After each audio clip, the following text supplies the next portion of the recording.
up in here. Multiple time guests on the show. He chose the call in route, and I accept his request. He's loved here in Kentucky. He's a Texan at heart, and he's joining me right now. The homie A.R. Green is with me right now. What's good? What's good, my man? What's good, my man? Always a blessing to be on here. Good to have you on. It feels like I 2000. It feels like as it pertains to this show. It's almost a guarantee that you're gonna be on the show at least once a year. At least that's what it's been At like least once a for year. the last several years now. So it's always good having you on. And before I get to the questions and getting catch up with you on some things, man, I want to take this moment and thank you. I want to give you your flowers while you're here. Um, the friendship that we have had throughout the years. I'm not sure if we even got to meet each other prior to you relocating to Texas, but we have kept in touch on Facebook. Always welcome on the show, and you've been spreading the word towards your fellow Texans, hip hop artists, and I've made some friends with them in the ATX area. So shout out to everybody in the Austin, Texas hip hop scene out there, making big moves, doing incredible things. So props to Austin, Texas. I love Austin, Texas. And it's because of you, man, spreading the word and me help spreading the word on that city scene, man. So I just want to say thank you before I get to the questions and stuff. Nah, man. Uh, I appreciate you. It gives us a platform to come on here and promote and talk about what we got going. So no, like the honor is ours, my guy. Like it really is. Appreciate that, man. So you definitely got a lot of music that you've been working on. Uh, so how are you feeling about the 2023 as far as and from an artist standpoint, as far as the music you've been putting on, that you've been working on, that you've already released? How are you feeling about the music you put out this year thus far?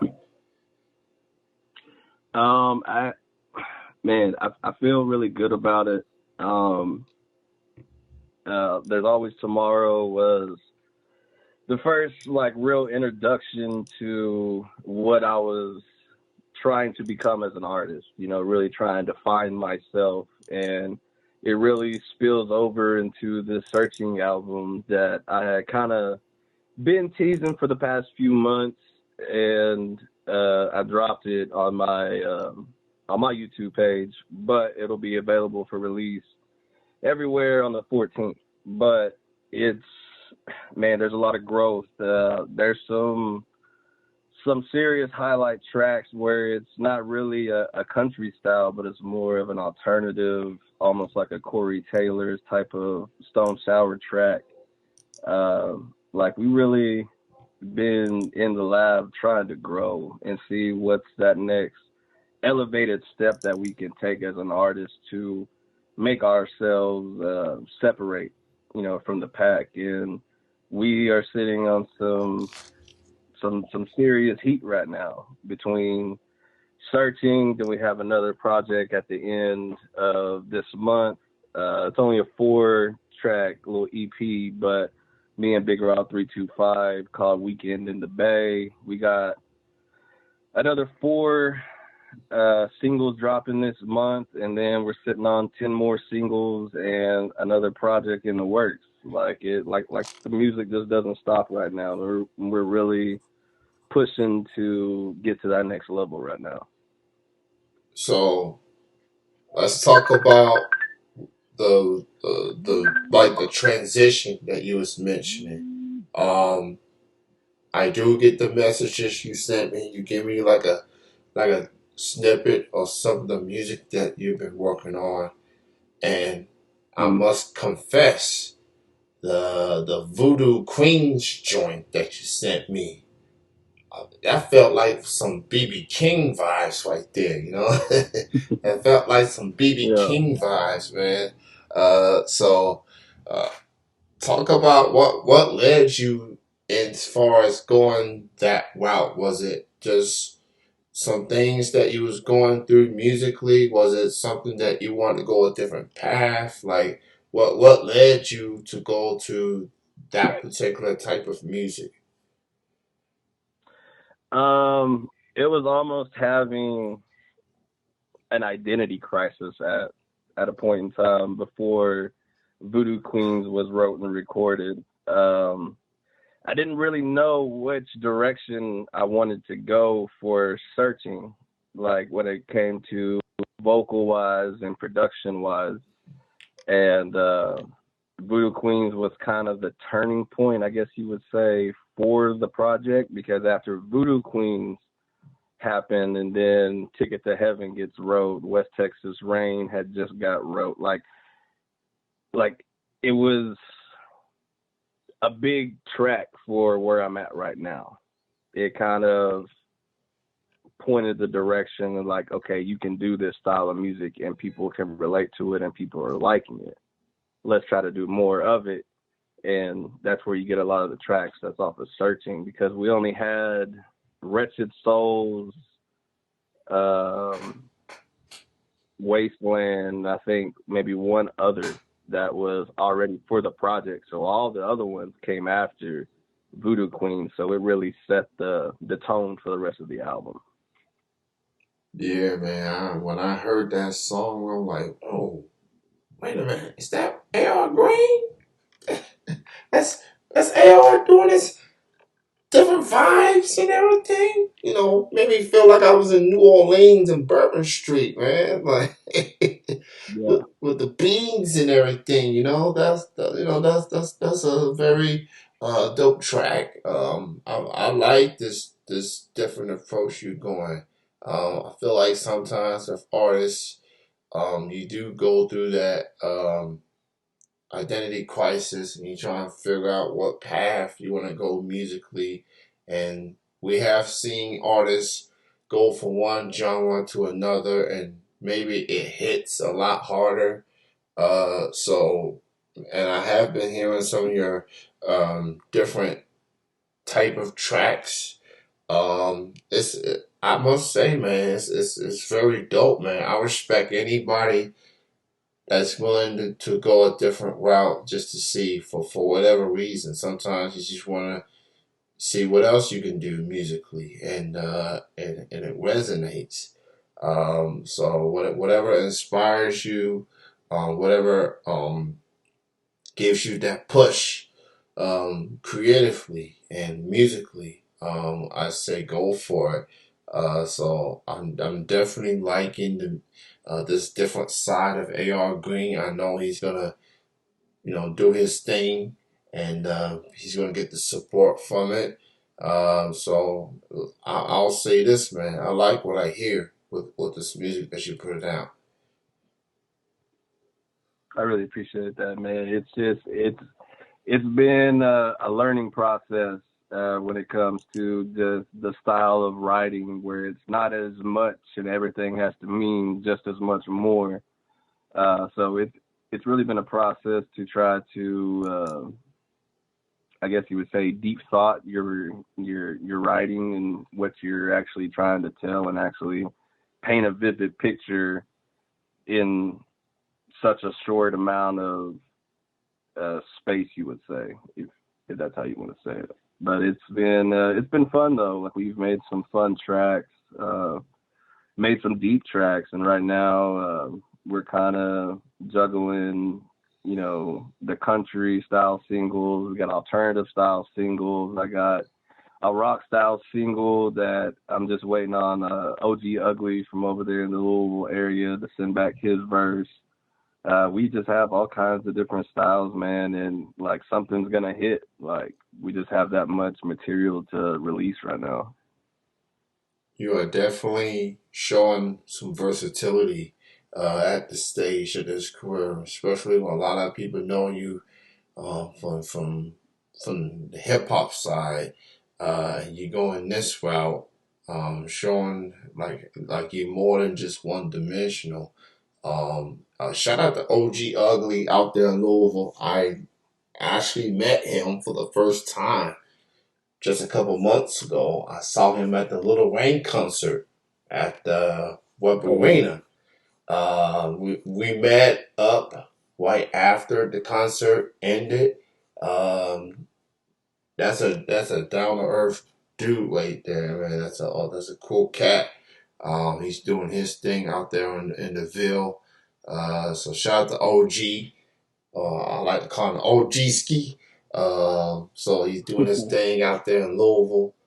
So I'm joined with the homie AR Green here on the show on this 7-Eleven edition, per se. So man, you got a lot of stuff on the way musically, so you can check him out on YouTube. So as far as the music that you've already put out, so can people hear it on YouTube? Can they hear it on SoundCloud? Where can they hear this recent Um, stuff you put out? uh, There's Always Tomorrow is on all streaming platforms. As of the 14th of this month, searching will be available on all streaming platforms. Okay. We got three that's already scheduled single wise that'll be ready later this month on all streaming platforms, and then another small EP, a collab EP with Big Ross 325 that drops. Can't remember the date. I think it's like the 29th or the 30th of July. Called Weekend in the Bay. It'll be available on all streaming platforms. And then, like I said, we got like 10 more singles in the chamber ready to go. I think the biggest song personally that's just personal is probably Gloom that I'm gonna release probably sometime in the winter. It's gonna feature Radar Theory.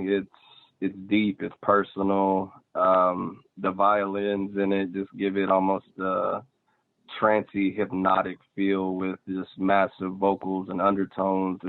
It's dope, man. It's dope. Yeah, so check out AR Green's upcoming single "Searching." It's coming out on the 14th this week. So it's on the streaming platforms, so go check that out. Um, I'm joined with the homie AR Green on the show. Shout out to Big Rob. Shout out to Radar Theory. Shout out to all the Texas MCs out there. Um, so hip hop is turning 50 years old. A little over a month away. Now, obviously, you are focusing more on the, different styles of music. But it is hip hop that got you started. As far as the artist is. What's your thoughts on hip hop turning 50? From a fan standpoint and as an artist, man, how are you feeling about this genre turning 50 this year? I think it's great. 50 years of absolute excellence. Uh, Decades upon decades of different evolutions of the music and the craft. It really is incredible whenever you go back and study the genre itself, from just the style, and when it comes to like the early 2000s, all the beefs, all the beef series that were put out, and it's it's just dope, man. Like, and to see where it's evolved to now, uh, not just lyricism wise, just the artistry of what these artists come with nowadays is incredible. Yeah, I mean, hip hop turning 50 years old, was it's mind boggling, and just to see how far this genre has come. And you've seen, different styles, different coasts, different feels, expressions. Hip hop always hits me more than anything because comes from people of my color, representation. You know what I'm saying? So, and yeah, I am a musical journey junkie at this point in my life. I listen to all types of music, but it was hip hop that hit me the hardest. Mm. Relatable content, just style, expression, things of that nature, from a fan standpoint, and it just, man, like it's one thing to write a song, but man, just putting the bars, putting the context, like I don't, it's like, man, how do y'all put these words together? I can't even give you two, three sentences, 2, 3 bars, you know what I'm saying? And I mean, just props to everybody, man. And, while mainstream artists, and they're going to get mostly the props, and I get all that.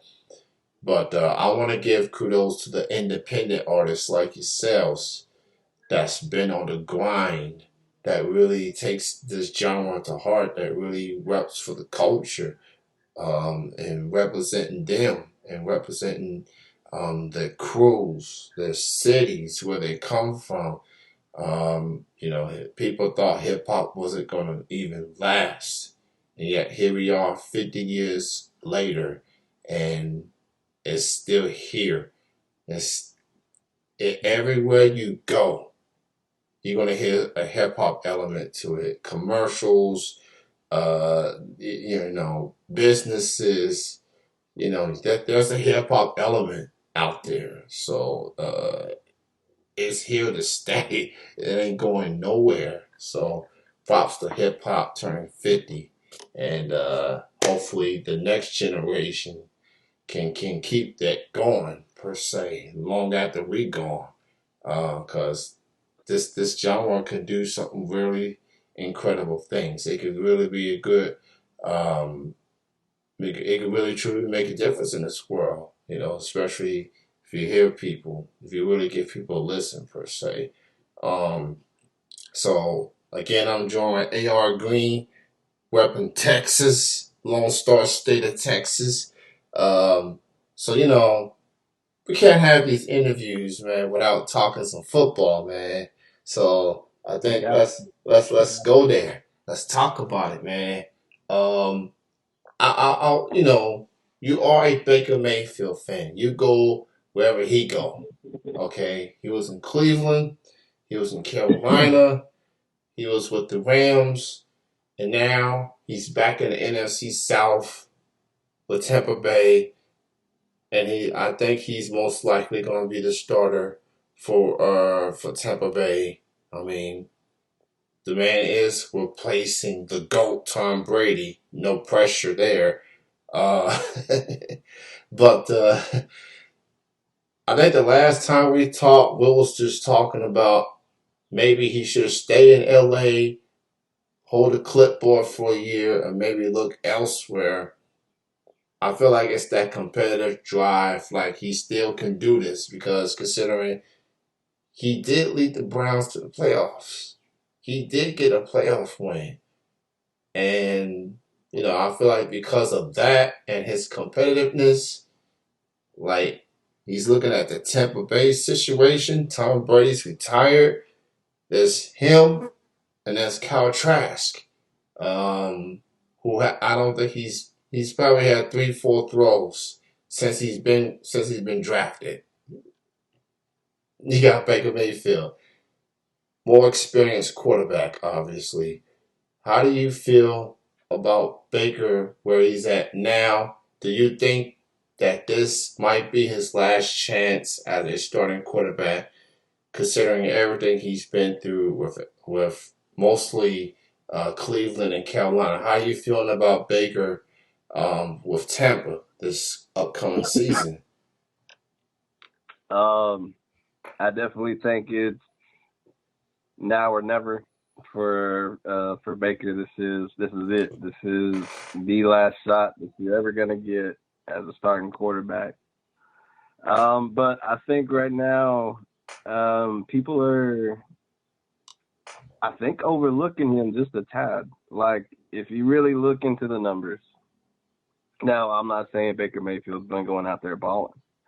But if you take a healthy Baker Mayfield that went into LA and played, fair. I mean, he didn't play spectacular, but played fair. Was pretty much the same contribution that Tom was giving Tampa Bay last year. Like, let's just be honest, Tom Brady wasn't full blown Tom Brady like he was in past years last year. Now, that roster isn't bad. Like, you still have Mike Evans and with Chris Godwin. You still got a fantastic offensive line. You still got a bright running back. You got some decent tight ends. You still have legitimate defense. Like, if Baker can just control the game, like game management wise, and put the ball where it needs to be, make the easy passes. If you got check down, check down. Like, and I think the one thing that's really going to benefit Baker this year is having the same guy who brought Geno Smith back to life in Seattle. Like, if he can do that for him, he can definitely do something with Baker. And that's just how I'm looking at it right now. I'm looking at it from the bright side, not expecting, a playoff win, but you can definitely make a run at your division. The division between the Bucks and the Saints, it's pretty much wide open. And I think that's really what's going to come down to is can Baker can just hold down the fort and play game management football, Kirk Cousins style football, and just run with it. So, as a Saints fan myself, I'm happy that he's back in the division because my team owed him one after he got the win early in the season last year. I guess Jameis was the QB at the time. Um, so now we get two chances to get him back. Uh, so Derek Carr's now the QB now.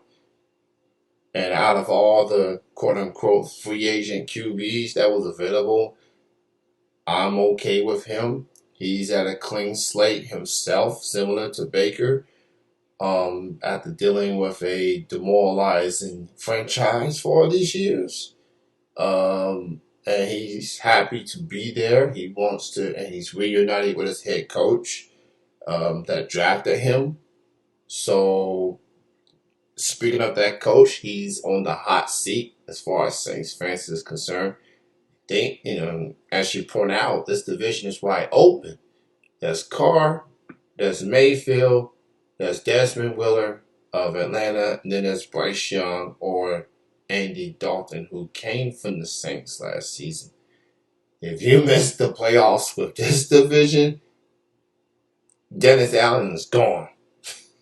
And to make things a lot tougher for my team, I think Alvin Kamara is going to be suspended for a couple of games for his incident in Las Vegas. He already pleaded guilty to a misdemeanor charge. He won't serve any jail time. He's just going to have to go do community service, and he's got to pay $100,000 fine. So that's the only setback that my team has, but it's wide open. I'm hoping for the best. I hope Carr can get it together. I'm not saying he's going to become Drew Brees 2.0, but at least give me better quarterback football than the last 2 years that we had to watch. That's all I'm saying. That's all I ask. We ain't got to worry about Tom Brady no more. So, so to Baker, my team want that revenge, man. That's all I'm gonna say with him. That's all I'm gonna say with Baker. So it's gonna be an interesting season. Uh, so football, we're about a little over a month or two away. So that's gonna be an interesting season.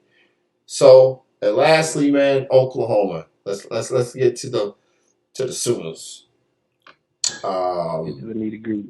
yeah. So I believe this is your last season. A bit you and Oklahoma and Texas last season in the Big 12 before y'all made the jump to SEC. So how you feeling about this coming season for Oklahoma, considering that this is the last season in the Big 12 before y'all make the jump to the SEC? How you feeling about the team, that about the players that they got from the signing day? How you feeling about the team overall going into this coming season? Uh, I want everybody to be put on notice that Coach B is nobody to play with when it comes to recruiting. Man had a top 5 recruiting class at a Big 12 school in his first recruiting class, like officially recruiting class. So it was definitely a sight to see some of the names that were brought into Norman. But I think this year is I don't I don't see playoffs for us this year. But when it comes SEC time, I think the Sooners are going to be the team that's going to come in and scare a lot of people. The recruits that they have lined up for this coming signing day is even better than the last. You got a stud quarterback who will finally be under center, if not sometime during this season. Boy's a monster out of Denton Geyer. And there's just weapons beyond weapons, and Coach B knows what it takes to beat SEC teams and really good SEC teams. We saw him do that as a defensive coordinator while he was at Clemson, and some of the most memorable college football games between Clemson and Alabama. Uh, so, I mean, he knows what it takes, and you just got to have faith and trust the process. And right now, as of the Big 12, I don't know what they're gonna do, man. Like revenue stream wise, that Texas and Oklahoma is leaving with is insane. I really don't know how the Big 12 doesn't get divvied up between a few other conferences, or other conferences agreed to merge, but I don't see how they survive. Yeah, they may need to form a super conference with somebody, because you lose your top two conferences. I mean your top two teams, franchises, top two teams, top two brands in that conference. Yeah, and now you got Texas Tech and TCU, who got destroyed by Georgia at the championship game. Like, that's who you gonna want lead your I mean, conference? granted, like we all saw that one coming. Yeah, I mean, let's just be realistic. We all saw that one coming. that made me more upset as an Ohio State fan, because we gave it to them, and then they Yeah, came yeah, back, yeah, did. and then the field goal just as clock struck midnight. I mean, I never felt that demoralized as an Ohio State fan. Like, It I was a thought tough loss. losing It was a I tough thought loss. losing to Michigan for 2 years in a row was tough, but man, that was the defending champs, and we had them. Stroud was balling. Harrison Jr. could not be stopped, and then Stroud let Stetson uh Stetson go win back to back. yeah, That was that's tough. terrible. Uh, Terrible. so, but man, we'll see. I mean, he's in Houston, Speaking of Texas now, so speaking of Ohio State, yeah, just a quick side note. yeah. I saw USC's first schedule, who they'll play in 2024 in the Big Ten. USC does not go up north the entire winter, or does not have the Ohio State Buckeyes on their schedule. Speaking of USC, you must have been extremely happy when Utah got them in that conference game. Oh man, I And was then ecstatic. And Oh then man, the level of hypeness that I had was unreal. Lincoln Riley and Caleb Williams both leaving Oklahoma, thinking, oh, we're going for an easy push to the playoff. And then Utah said, not so fast. Gave them the Lee Coastal treatment, not so fast. Um, just, man, that was that was one of the games of that whole conference weekend. That may have been the game of the conference weekend, just that game. And that was on a Friday. So, And then yeah. and then move forward a couple of weeks, lose to Tulane in the Cotton Bowl. Oh, boy. It was, Lane. That's tough. That's tough. it was a good time to be a Sooner. Look, again, thank you, Utah, on behalf of the Ohio State. You gave us what we need just to at least make the playoff. And, we'll appreciate it here in Columbus, Ohio. So, um, USC, boo. I don't like Lincoln Riley either, so I don't like him. Left y'all hanging like that. That's that ain't right. Players can't go, but the coaches can. Give me a break. uh, but thank you, A.R. Green, for your time. Check out his upcoming single, Searching, coming out this Friday on the 14th. And thanks again, man, for your time.